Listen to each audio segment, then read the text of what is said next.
लोग आशा करता हूं मैं आपसे बहुत अच्छे होंगे और उतनी अच्छी आपकी पढ़ाई चल रही होगी। दोस्तों, अरावली ये कोई साधारण पहाड़ नहीं है, बल्कि इस पृथ्वी पे मौजूद सबसे पुरानी पर्वतमाला का नाम है। क्या आप जानते हैं ये जो अरावली पर्वतमाला है, यह है रेगिस्तान को रोकने की आखिरी दीवार है।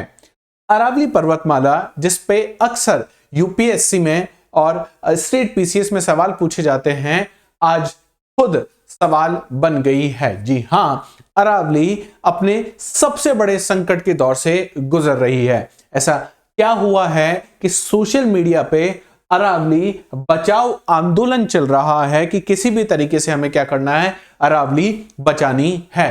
दोस्तों, अभी हाल ही में कोर्ट का एक निर्णय आया है और कोर्ट के उस निर्णय के आने के बाद यह आंदोलन और तेजी से बढ़ रहा है, या मैं कहूं वो कोर्ट का निर्णय शायद एक आग में घी डालने जैसा निर्णय था, जिससे यह आंदोलन और तेज हो गया है कि अरावली को हमें बचाना है। तो जानते हैं क्या था वो कोर्ट का निर्णय, क्यों ये अरावली बचाओ आंदोलन और तेजी से फैल रहा है और क्या सही में अरावली खतरे में है कोर्ट के इस निर्णय से। चलिए जानते हैं, शुरू करते हैं द अरावली क्राइसिस के बारे में। अरावली क्राइसिस के बारे में दोस्तों, कोर्ट के नए निर्णय ने कुछ नई परिभाषाएं दी हैं।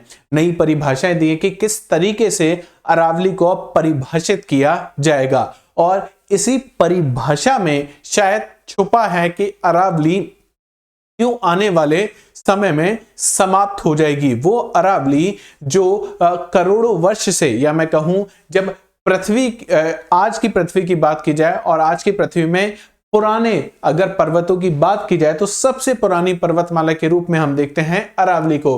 अरावली ने लाखों करोड़ों साल इस पृथ्वी पे बिताए हैं, लेकिन आज अपने सबसे बड़े संकट के दौर से कौन गुजर रही है, अरावली गुजर रही है। इकोलॉजिकल थ्रेट्स क्या होंगे अगर अरावली को नुकसान होगा, तो एक केवल अरावली का नुकसान नहीं है, बल्कि वहां पे उपस्थित जैव विविधताओं का भी नुकसान है।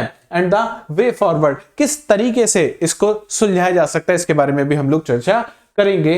चलिए शुरू करते हैं अरावली का संकट, नई परिभाषा और उससे होने वाले प्रभाव। यूपीएससी की दृष्टि से देखा जाए तो एनवायरमेंट और इकोलॉजी से ये सीधे सीधे यहाँ पे सवाल आपके बन सकते हैं। तो मैं जिस वर्डिक्ट की बात कर रहा था, वो वर्डिक्ट किस कोर्ट ने दिया है, सुप्रीम कोर्ट का ये वर्डिक्ट आया है। और एक केस का नाम आप याद रखिएगा, टी एन गोदावरमन केस है ये, और एक कमेटी ने अपनी रिपोर्ट दी है, और ये ministry of environmental forest and climate change committee की रिपोर्ट आपको यहाँ पे देखने को मिलेगी, जिसके आधार पर नई डेफिनेशन बनी है। चलिए जानते हैं, सबसे पहले भौगोलिक परिचय, ज्योग्राफिकल ओवरव्यू ले लेते हैं। करीब 692 किलोमीटर ये फैली हुई है कौन, अरावली पर्वतमाला। गुजरात के पालनपुर के आसपास से शुरू होती है और आपको दिल्ली में रायसीना हिल्स तक इसका विस्तार आपको देखने को मिलेगा। इसमें से प्रमुख रूप से इसका विस्तार आपको कहां देखने को मिलेगा, करीब 550 किलोमीटर के आसपास ये विस्तार है राजस्थान में। तो मुख्य रूप से अरावली जो है राजस्थान के मध्य से होकर गुजरती है और राजस्थान को दो भागों में बांट देती है। एक तो है पूर्वी राजस्थान और दूसरा है पश्चिमी राजस्थान। और कौन कौन से और राज्यों से होकर गुजरती है, तो गुजरात, राजस्थान, हरियाणा और दिल्ली। अगर इसके सबसे ऊंची चोटी की बात की जाए, हाईएस्ट पीक की अगर बात की जाए, तो वो आपको देखने को मिलेगा गुरु शिखर के रूप में, जो 1722 मीटर है। माउंट आबू जो राजस्थान के सिरोही जिले में स्थित है, एकमात्र राजस्थान का जो कहा जाता है हिल स्टेशन है, वो आपको कहां देखने को मिलेगा, यही माउंट आबू में देखने को मिलेगा, और वहीं पे स्थित है आपका गुरु शिखर।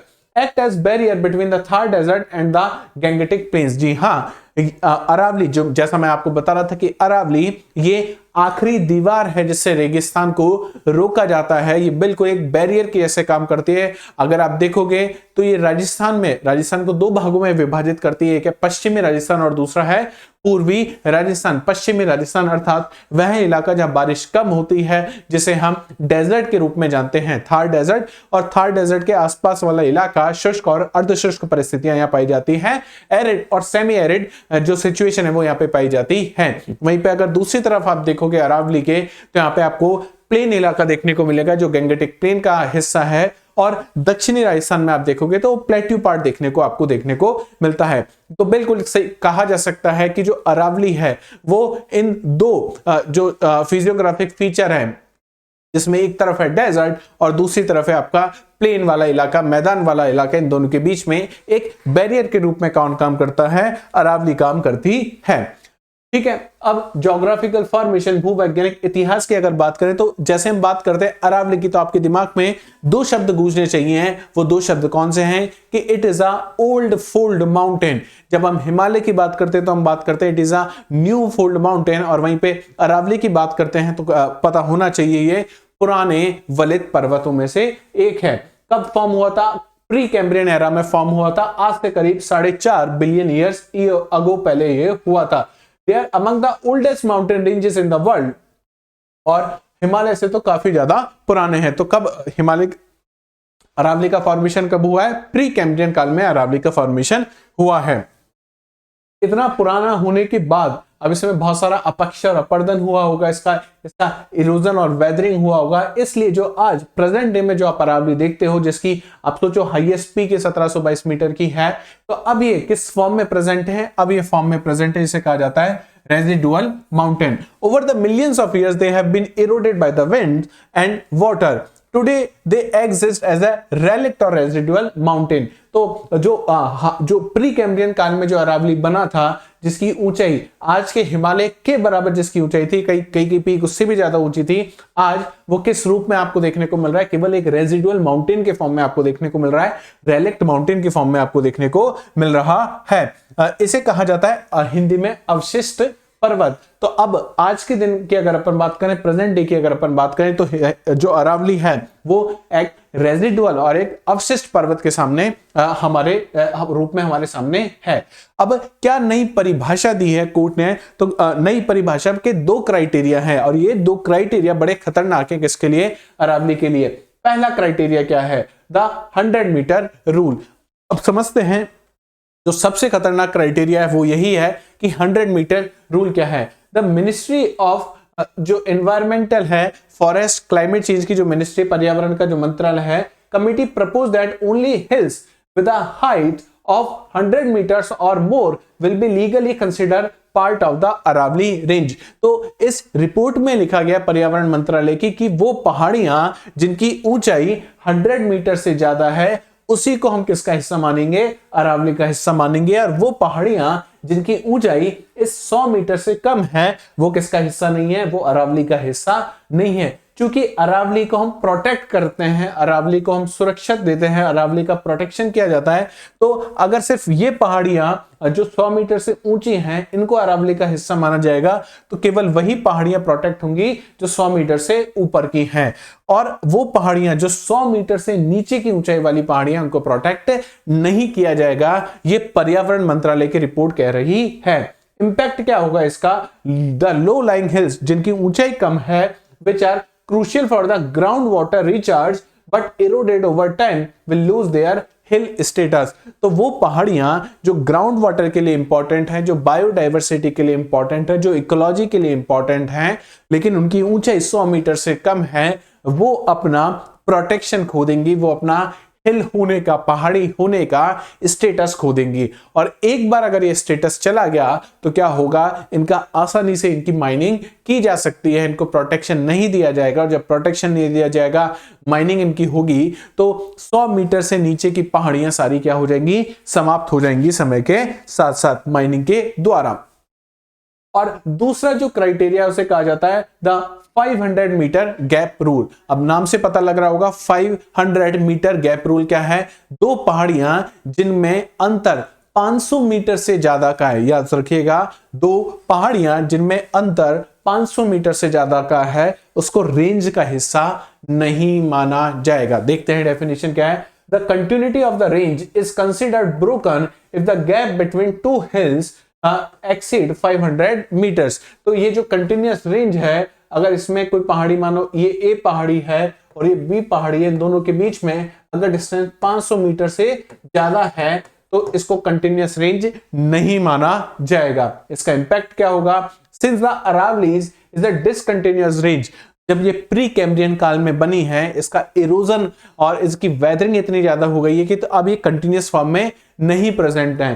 तो तो since the Aravalli is a discontinuous range, vast area separated by the plains will be excluded from the definition. तो वो इलाके जो प्लेन के द्वारा क्या कर दिए गए, अलग कर दिए गए हैं, वो इस डेफिनेशन की वजह से क्या हो जाएंगे, अरावली की रेंज से बाहर हो जाएंगे। और जब अरावली की डेफिनेशन से बाहर हो गए तो जो प्रोटेक्शन जो अरावली को दिया जा रहा था वो प्रोटेक्शन का दर्जा इन पहाड़ियों को नहीं मिलेगा और आसानी से इनकी क्या हो जाएगी, माइनिंग हो जाएगी। अब आप समझिएगा कि अगर ये दोनों डेफिनेशन लागू हो जाती हैं तो क्या होगा, 90% of the Aravalli risk losing protection. अगर ये दोनों डेफिनेशन लागू हो गई तो करीब करीब 90% हमारी जो पर्वतमाला है, अरावली पर्वतमाला, इसका हिस्सा अपना जो प्रोटेक्शन है उसको खो देगा।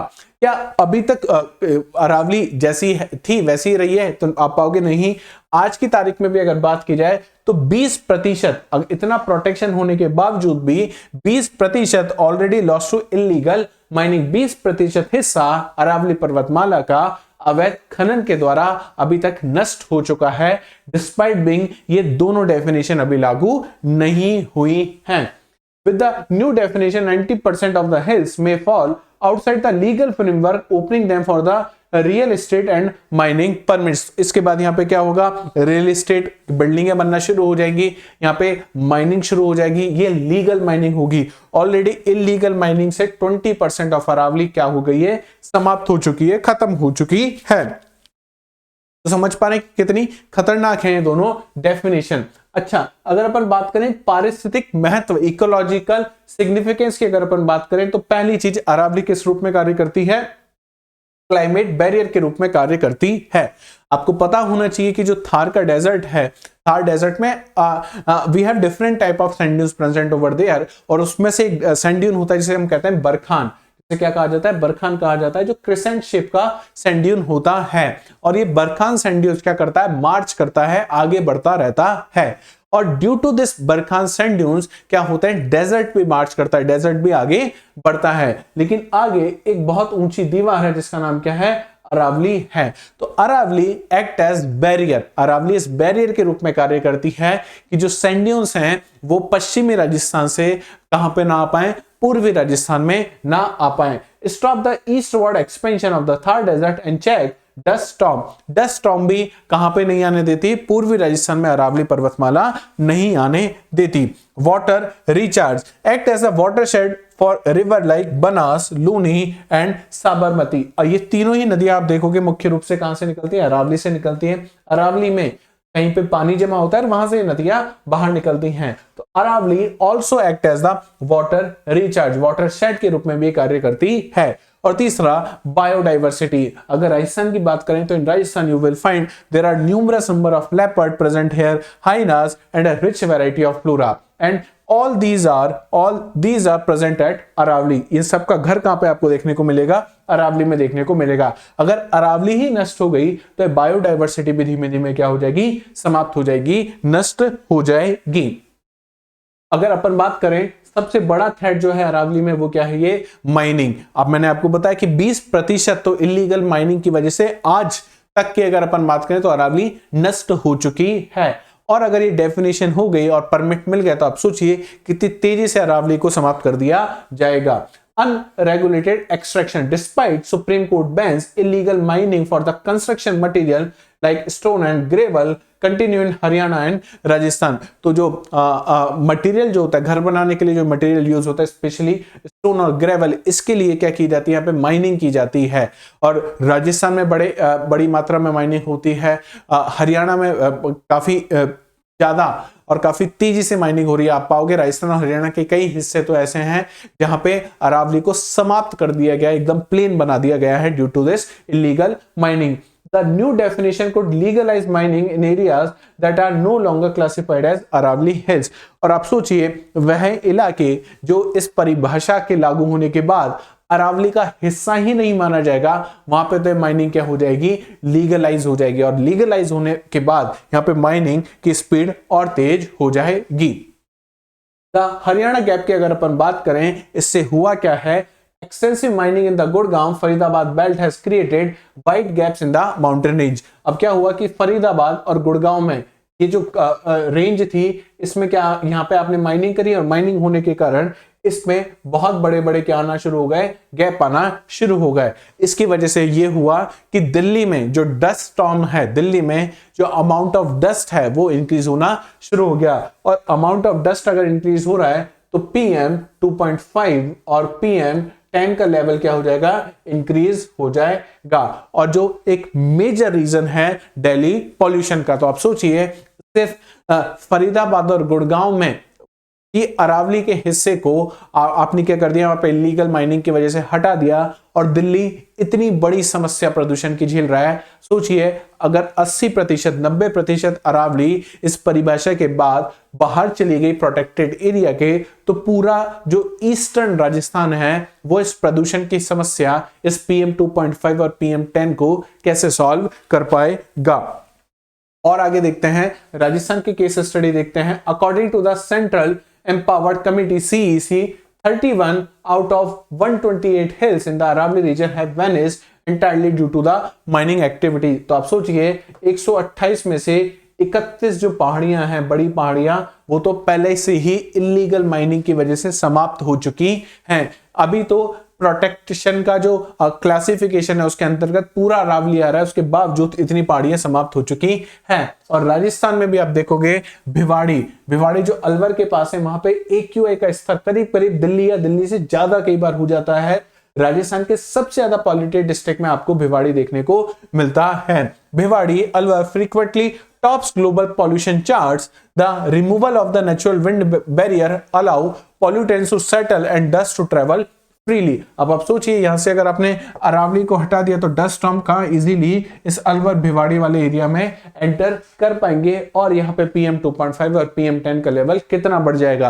पहले से आप टॉप कर रहे हो पॉल्यूशन के चार्ट पे, तो आप टॉप से भी आगे पहुंच जाओगे इस रैंकिंग में।